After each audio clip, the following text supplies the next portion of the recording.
Hello.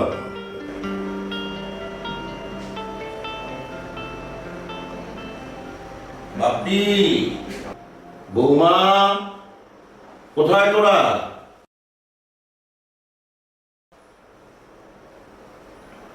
Nazma, মা নাজমা, জি বাবা।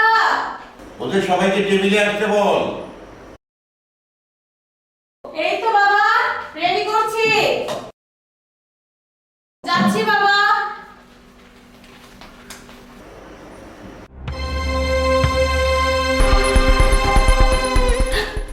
আরমান,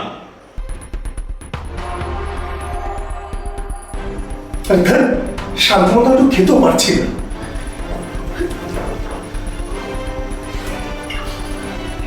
কিরে ভাইয়া, তুই রোজাটা ভেঙে ফেললি? আমার গ্যাস্ট্রিক। আরে কিছুক্ষণ পর তো আজানটা দিয়ে দিত। আরে এই মানে বুঝছিস না। আর দাঁড়া, আমি এক্ষুনি বাবাকে গিয়ে বলছি। দাঁড়া দাঁড়া। এই প্লিজ বোন আমার, প্লিজ তুই বাবাকে কিছু বলিস না। বুঝতেই তো পারছিস আমার গ্যাস্ট্রিক, প্লিজ।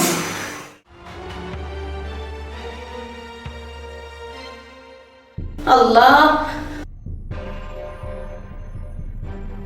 আমার লক্ষ্মী বোন আমার, একটু ম্যানেজ করে গিয়ে যা। একটু ওকে।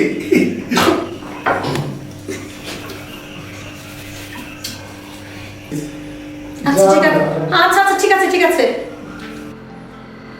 হ্যাঁ, এই বান্ধবী, এত টাকাটা কি করছিস কেন? আমি ইফতার করব না। কেন? আমি রোজা রাখিনি। সে কি, তুমি না সেহরি খেয়েছিলে? তাতে তোমার কি? তোমার তো খুশি অবস্থা কেন? যাও নিজের কাজে যাও। রেখে যাচ্ছ কেন ভাবি? আমাদের বাড়ির রীতি হচ্ছে সবাই একসঙ্গে ইফতার করা। বাপি, কেন? তোমায় কি হুজুর হুজুর করতে হবে নাকি? কই রে মা নাজমা, ইফতারির সময় হয়ে গেল তো। আসছে বাবা।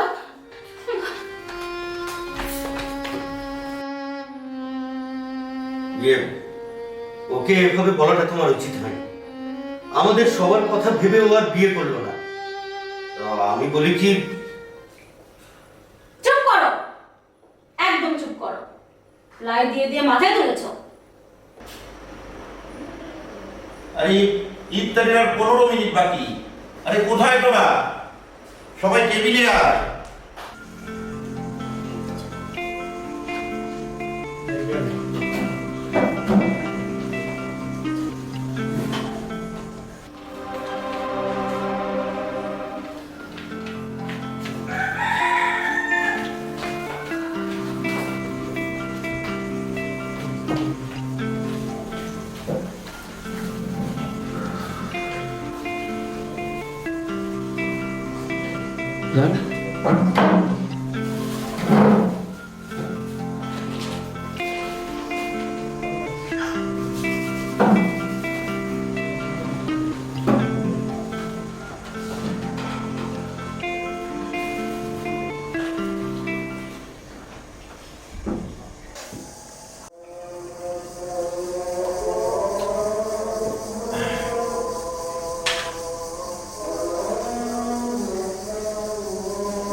কি রে মা, আজান হয়েছে কখন?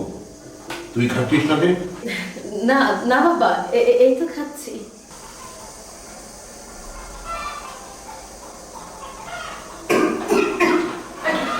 ছোট ভাইয়া,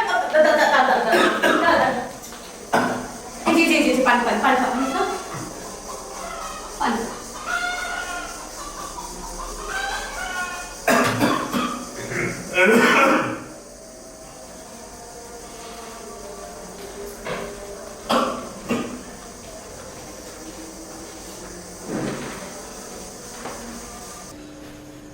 এত তাড়াহুড়ো করে খেতে নেই।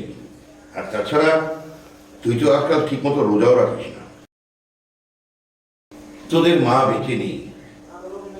অনেক চেষ্টা করেও তোর এই বোনটিকে বিয়েতে রাজি করাতে পারলাম না। অথচ অথচ তোরা সবাই মিলে তাকে অপমান করিস। কি বৌমা, কথাটা কি সত্যি?